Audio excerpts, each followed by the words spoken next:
Hello there and welcome. Whatever your reason for choosing this conversation today, I'm so glad that you did, and I really hope that you can find meaning in this episode. As always, I'm Abbie. This is Stories Lived, Stories Told, and here's what I know. Our communication creates our social worlds. And by that, I mean that we have the power to change our social worlds, our contexts, our situations, our relationships by how we're choosing to communicate. And a big part of that is just vocabulary. Because if we don't have the language to describe what we're experiencing, then we don't describe what we're experiencing. Nobody talks about it. And the result of that is that we go on about our lives thinking we're all alone. So yes, the things we experience are important, but also our ability to communicate about those things is so important too. Today, I'm so happy to say that our conversation partners are Dr. Chris Wells and Emma Nicholson of the Positive Disintegration Podcast. Chris Wells is a writer, social worker, and founder of the Dabrowski Center, which is a nonprofit dedicated to advancing the theory of positive disintegration. And Emma creates content for people learning about the theory of positive disintegration on her website and on her YouTube channel. Together, they are the co-hosts of the Positive Disintegration Podcast, which is all about Dabrowski's theory of positive disintegration. This theory is like CMM, it's pretty layered with lots of components, so I won't try to break it all down for you right here. Emma and Chris will give us an overview of the theory in this episode. And I also suggest that you go check out their podcast if you want a deeper understanding. I think that everything that we already talk about around our coordinated management of meaning theory goes hand in hand so easily with the theory of positive disintegration. So we're going to hear some meaningful stories today, make some good connections, and hopefully spark some new ideas. So let's jump right in.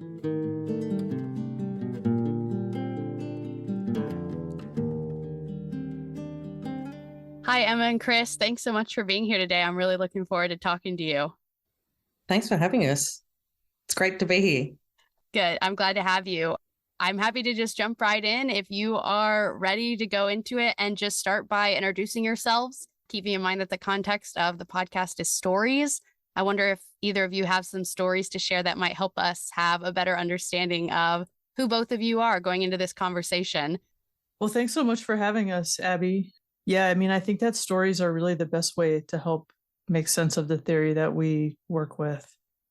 I am a writer first. I feel like when I was thinking about how to introduce myself, I thought, well, I'm a writer.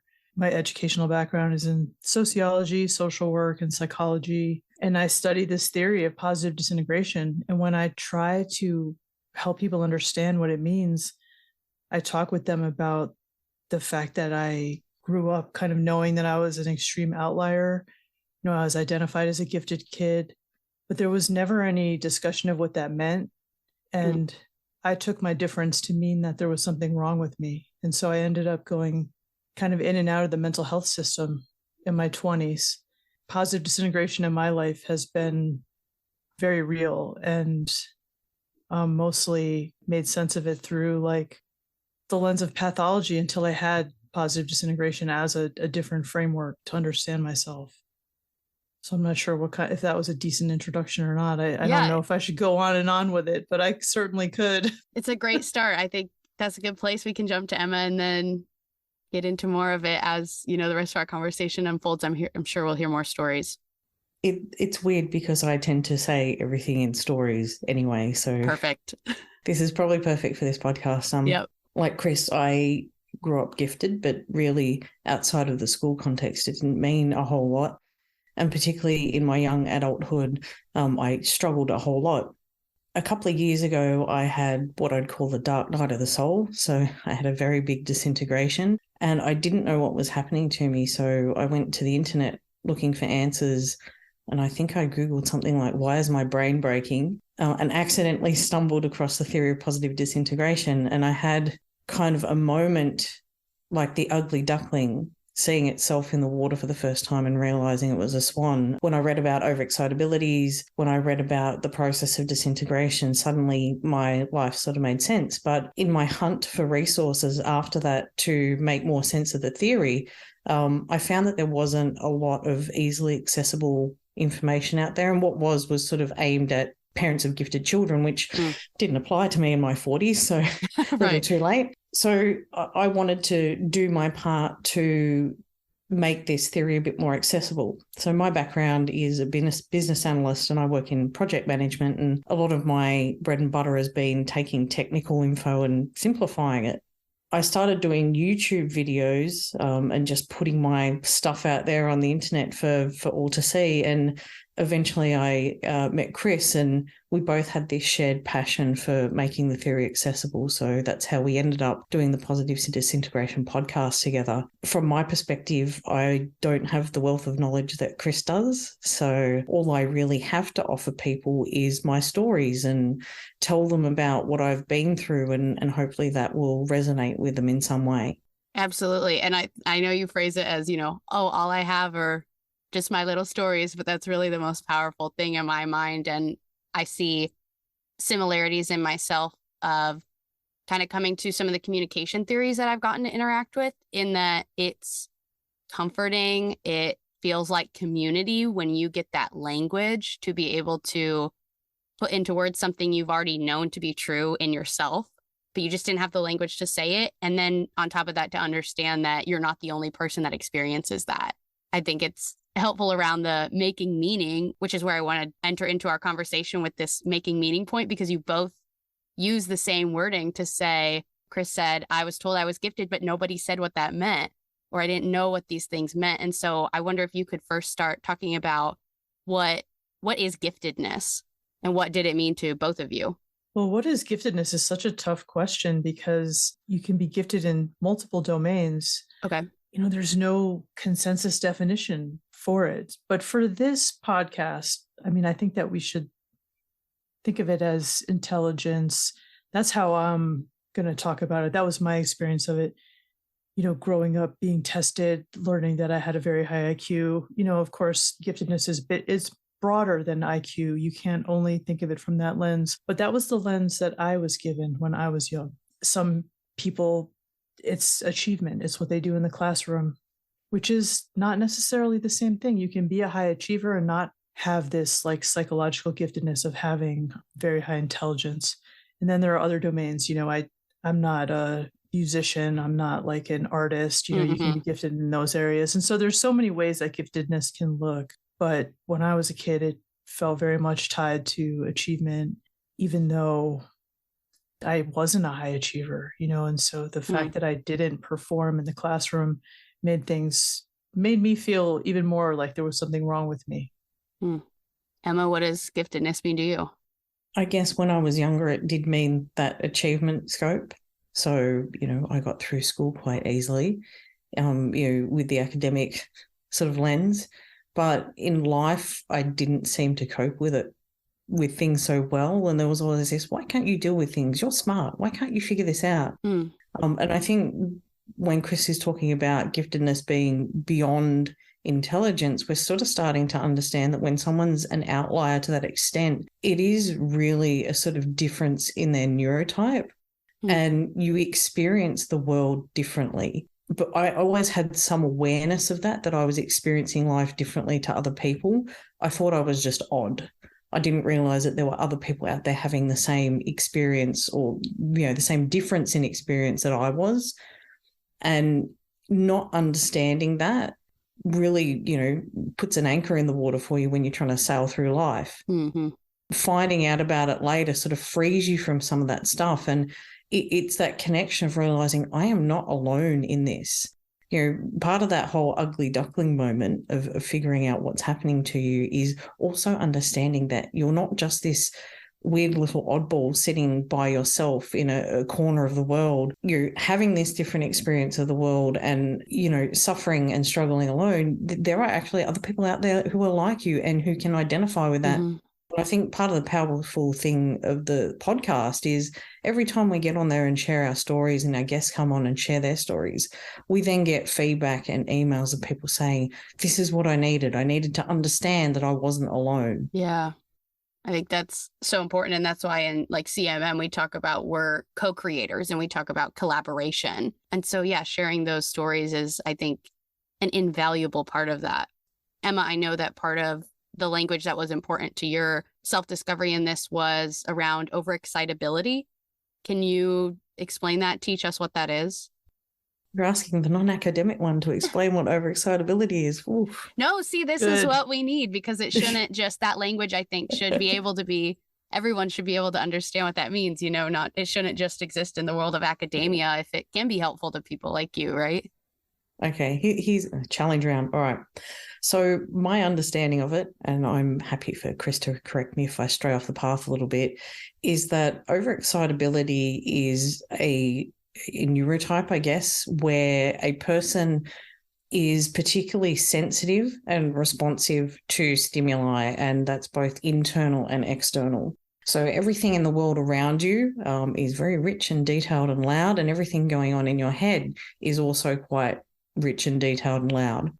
And there's 5 areas where that covers. So the first one is psychomotor, so having a lot of energy and a need for action and a need for movement. You have sensual, which is pertaining to the 5 senses. So what you're receiving from the world is very, very rich and intense. Then you've got intellectual, which is that not just intellectual capability, but that thirst for feeding your mind, to want to question things, to want to think about things, to want to analyze things and ask a lot of questions.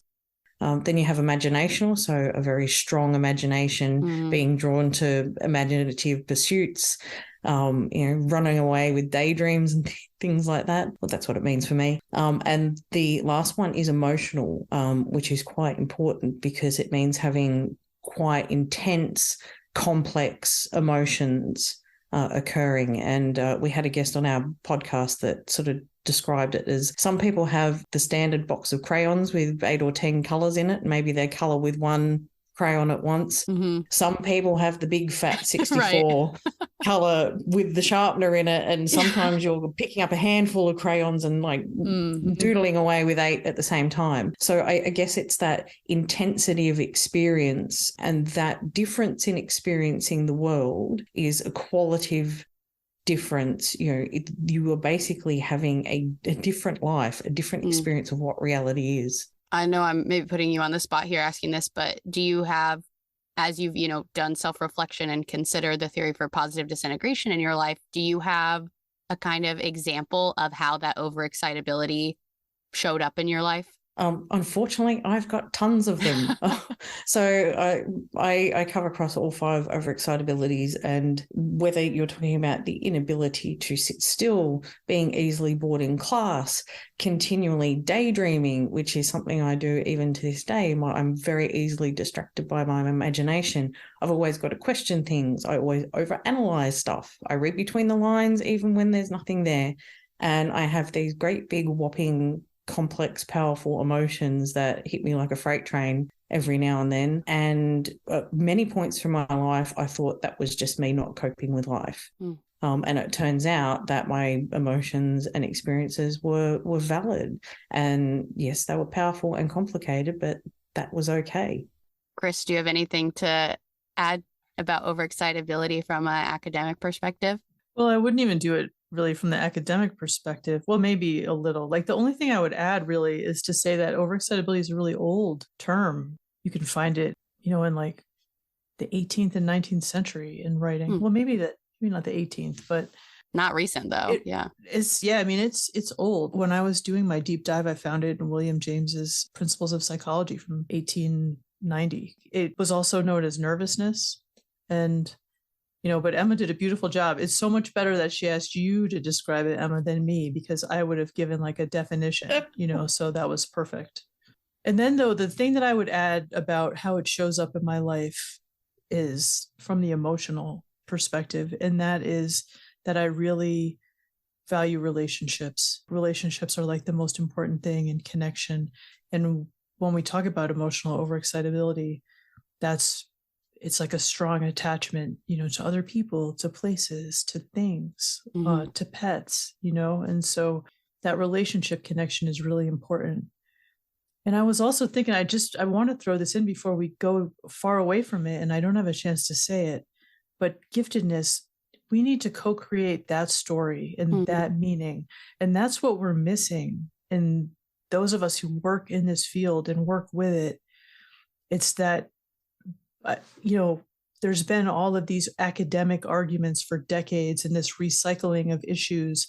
But what we really need to do now in the 21st century, from my perspective, is to come together to see where the meaning is, to create this story together of what giftedness is, where it's going, where it shows up in our lives, and what meaning we can make from it.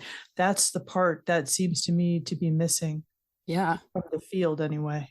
Yeah, I think that's fascinating. And it's making me think. I had a conversation earlier this year with a woman named Stephanie Higgs, and she's a gifted educator. And so she talked about giftedness in schools. But like you said, that's only one part of the story of giftedness. But I think what was important about our conversation is that something that I see through the lens of CMM is talking about she would come up with individualized learning plans for her gifted kids. And I think maybe that's part of this conversation that you're saying needs to be happening, is that the question is not, okay, how do we fix these people with overexcitability, with giftedness that are experiencing the world differently, and do something so that they can just accept the stimuli of the world, but how do we adapt the social world to the way that people experience it, recognizing that not every person experiences the social world in the same way. So how can we make the social world do the changing on the outside rather than the inside, I guess? And I wonder if that resonates with you both, because you've talked about those labels being maybe a burden or something that made you feel like you were the problem, the ugly duckling, or, whatever Emma was calling it. I think that part of the problem is that we've been dealing in stereotypes for so long of what giftedness is, because we talk on our podcast a bit about the overlap between giftedness and other neurotypes when it comes to overexcitability. So we know that people that are autistic or ADHDers, they also experience overexcitability, but there's been very little understanding of that and research done, and even stories collected and and examined. And this is really, I think, the next step of what needs to happen. But as long as we have stereotypes of what it means to be any of these things, we're not getting to the heart of the matter with any of them. And it's really unfortunate. And it's held us back for far too long, in my opinion.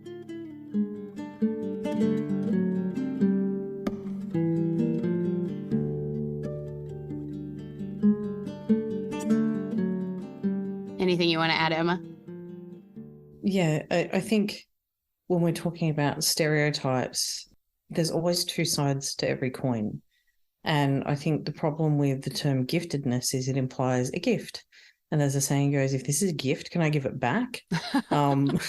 People say it in terms of advantage, but there's also disadvantage. And side note to Chris, I think this will segue down into dynamisms just quietly. So there's good things about it and there's bad things about it. Like with overexcitabilities, there's, if you have a rich imagination, it can lead to creativity, but it can also be quite distracting. And when you're talking about gifted kids needing plans, when I was at school, there was no sort of accommodation for that. And I remember very clearly being in kindergarten and being held back one day by my teacher. I was in a composite class with kinder, first and second. So I had a lot of older kids in my class. And I was the troublemaker.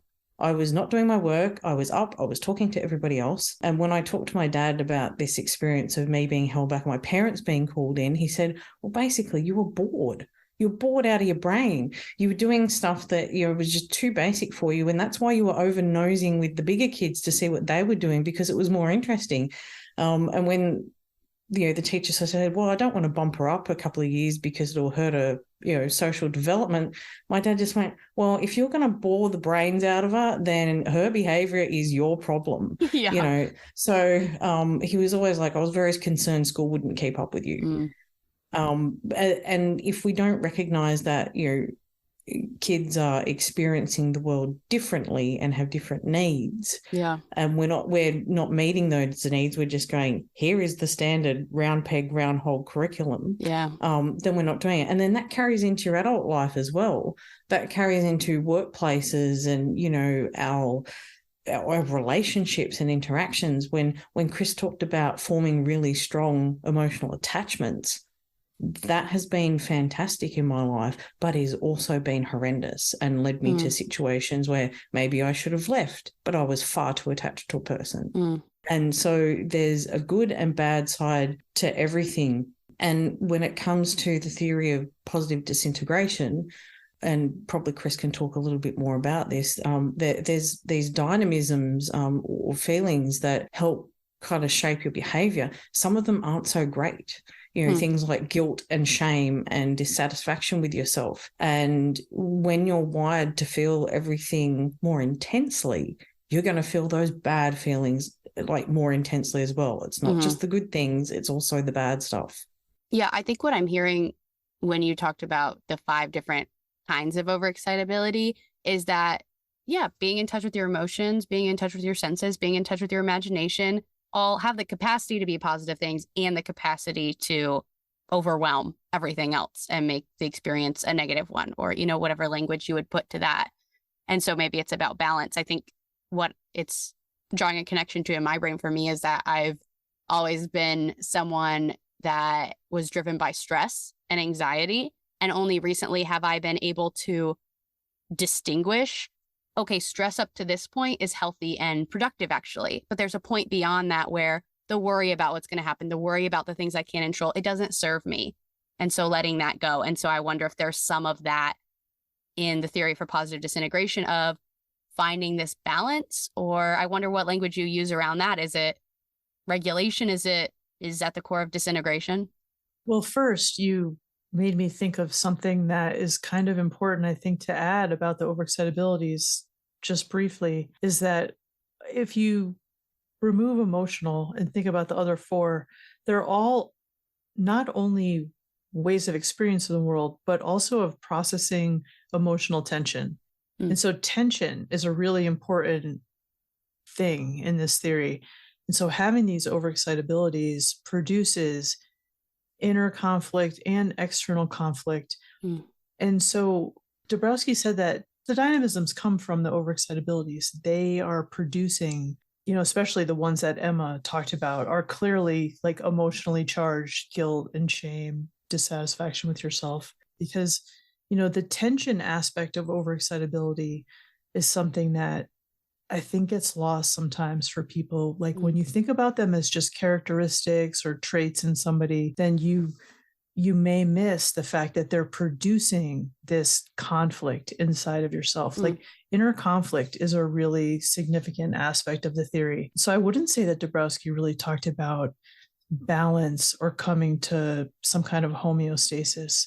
And yet he did talk about transforming overexcitabilities. He absolutely believed that through your own autopsychotherapy and self-education, you can learn how to live with this intense experience of reality and let it guide you well, which is what the dynamisms do. And another thing that, I was like wanting to just mention briefly is I've heard them called like spurs to self-correction. That's what Michael Biehofsky, one of the scholars of this theory, talks about. And I kind of love that phrase, spurs to self-correction, because that's exactly what we need in order to live well in the social environment, to be good citizens, to be good people. We need to be able to recognize and self-reflect and know that our behavior has caused somebody else anguish too, maybe, and we need to do better. And so that's really one of the essential aspects of the dynamisms, is that they help us to do better, to make better choices, to improve ourselves and do that work of inner transformation. That's another thing that gets lost often in the conversation about this theory, is that positive disintegration, it's work. Like it's work to transform yourself. It doesn't happen easily. It's tough. Yeah. Absolutely. I think coming back to the basics of positive disintegration, what we're talking about is rebuilding values. And if you think about values, values are our principles of how we behave. There are standards of behavior. What is important to us drives our behavior. And that's all about how we interact with other people. But as Chris said, it's those spurs of correction. So it's like carrots and sticks emotionally to correct you, to well, what is really in alignment with your values and what is not in alignment with your values? And we hit a point sometimes in life, it's for some people it's very early on, even in childhood, and some people it's later, where we start to question our values. And the reason why the theory is called positive disintegration is that, you get values from the day dot, from when you're a kid, from your parents, from school, from religion, from wherever you're told what is right and wrong. At some point, if you start to question that, first of all, it's like a big Lego brick house or something. You've got to pull all those pieces together in order to do that self-examination and that work, and then figure out, well, what actually do I feel are my values? What is true to me authentically? And then rebuild from there. And those dynamisms of, things like guilt and shame of how you behaved, those feelings are like those spurs, those carrots and sticks that say, no, that was not cool. What you did then, how you behaved with that person, not good. And it's basically continual self-correction. But the thing is, like, when you get spurred, you think about a horse. If the horse doesn't turn in the direction, it's going to keep getting spurred, right? So if you keep ignoring that, it's going to get more and more intense. Yeah. And you will just keep getting those little stick pokes and those little spurs until you actually do something about it and start walking your talk. Yeah, that's definitely a helpful way of understanding that in terms of the personal growth. Yeah, we've obviously already hit on a couple elements of the theory of positive disintegration. So I want to kind of maybe pause before we get too ahead of ourselves and ask you to provide, I know there's probably a succinct or maybe not academic definition of the theory. So I'd love to ask you maybe what that is and then how you both understand it as well. But I'll go ahead and preface to take some of the pressure off of you and tell my listeners to check out your podcast and your first episode that has, a great, more in-depth description of what the theory is than what we'll have time to get to today. So I know I said that my theory is complex. I know yours has a lot of layers as well. So don't feel like you have to hit on all of it. But I just wonder, after we've talked about, a couple different of the elements, how do they all relate to each other? How do they come together to form this theory? Chris, would you start us off with what the theory of positive disintegration is? Sure. It's so hard to say in a nutshell, but there is one quote. So this quote is from a paper from 1983 from Lisi and Pahovsky. The main idea of Dabrowski's theory is this: it is emotional life that empowers and guides an individual toward a higher level, because it is passionate involvement that makes us capable of empathy, understanding, caring, and finding a goal beyond self that gives our lives meaning and direction. Yeah. I just haven't found any other brief nutshell definition that captures it that well. I mean, because part of what made it so hard for Dabrowski to get his theory accepted in his own life was the way that he valued emotions so much at a time when they were seen as not important or not valued, where cognition was king. And, right. Emotion was like something to be denied or repressed and certainly not celebrated. But to him, emotional life was the most important thing, and it guided this inner transformation. And so that's such an important part of this. And when you think about that, we're now starting to understand that, you can rationalize and intellectualize things all you like, but if you don't believe it, if you don't feel it in your heart, then it doesn't really become true for you. Right. And I think that's something that he understood is you can think about being empathetic towards people all you like, but if you don't feel it in your heart, it's not real. I get where Chris is coming from that time of, cognition is king, because that hangover still sticks around in society today. And you see it even in our media. So, Spock in Star Trek prizes logic about, he can't let his human emotional side out. And we still got this thing, this Jekyll Hyde kind of, concept around the use and the value of emotions. And we keep talking about, regulating your emotions and calming yourself. And, but in some way, if you don't feel those emotions, you don't feel those spurs, for self-correction. Yeah. And I think that's what was magic about that particular theory, was that here's someone who was recognizing, like Chris has summed up much better than I have, but that without emotion, like you're never going to feel that belief, and then your behavior is not going to be authentic. Yeah, I think that's a great point to look at that context and say that we even still have some of those leftover ideas that prizes logic above emotion, but there's so much that our emotions could teach us. I guess the way I would put it is we haven't been taught the language of our emotions. Yeah, I don't know if you're familiar with Brene Brown, but I know she's written a book and talked about that, doing studies and saying on average, people can name about 3 emotions in themselves when really there's hundreds. You know, learning some of that vocabulary can be so freeing, can open doors to us. And like you're saying, the way you frame it in your theory is that's what opens us up to then be able to do some of that self-work. Is that right?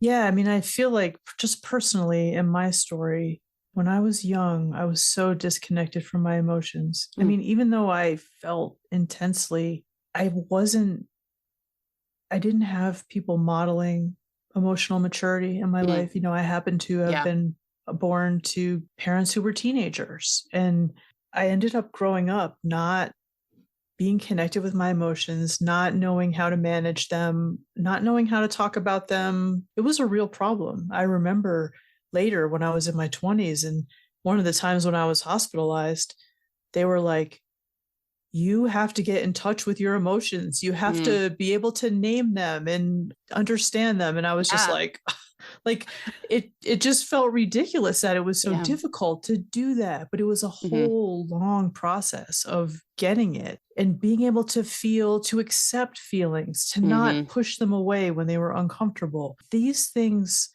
we should grow up learning about this stuff, but we don't. I mean, we just don't. Like, if we don't happen to be born in a family where this is discussed and dealt with, well, how rare is that? I mean, it doesn't take much to know that this is uncommon, and it's something that we need to work on, you know, as a society. Emotions matter and they're important. And if we could learn how to gain some kind of emotional maturity when we were young, we could save ourselves so much heartache.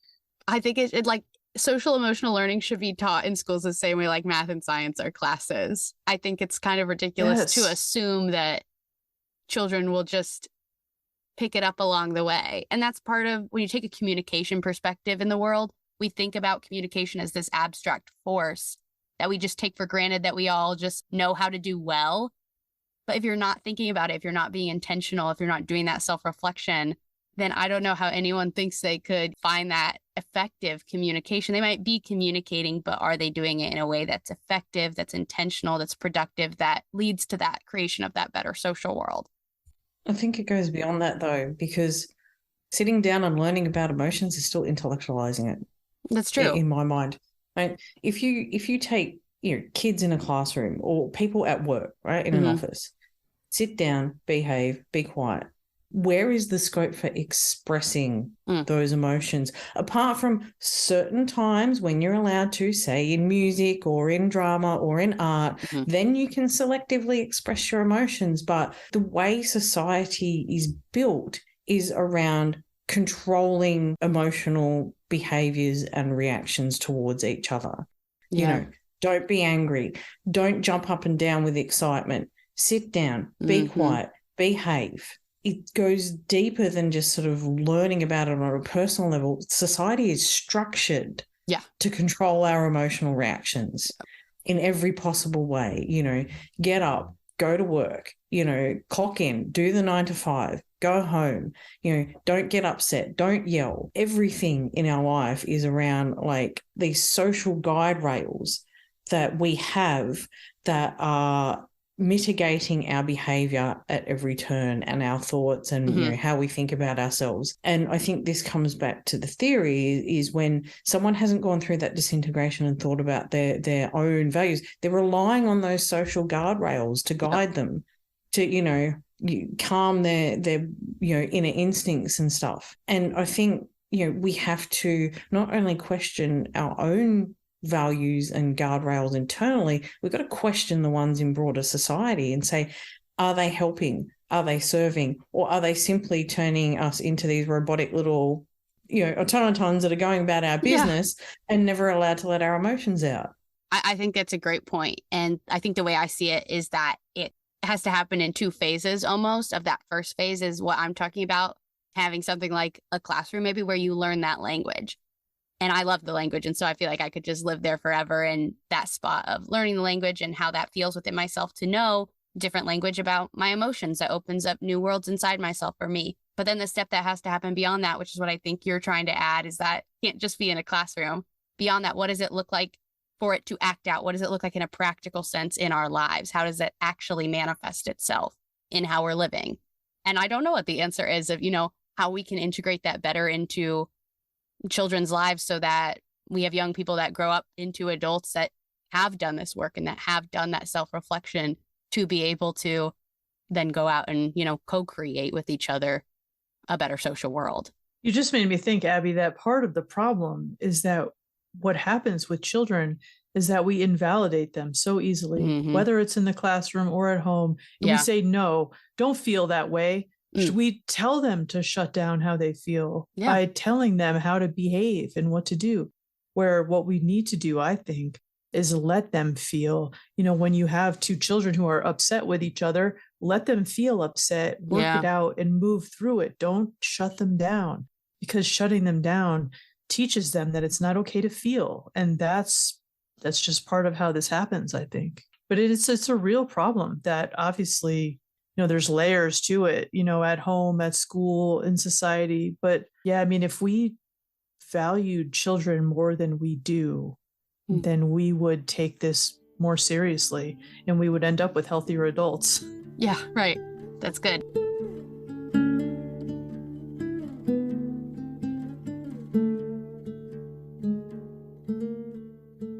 We are going to pause our conversation with Emma and Chris here and pick back up with part 2 of this conversation next Monday. In the meantime, let this conversation stay with you, see what comes up, continue to reflect on it. Like any conversation we have in our lives, this one doesn't necessarily end right when we stop talking or right when you turn off the episode. These stories stay with us, so I hope you're able to keep some of them with you and come back next week for more. As always, I get to do this podcast with support from the CMM Institute for Personal and Social Evolution. They are working on so many great initiatives like this podcast, all in the hopes of creating a better social world. I don't know about you, but that is definitely a mission I can get behind.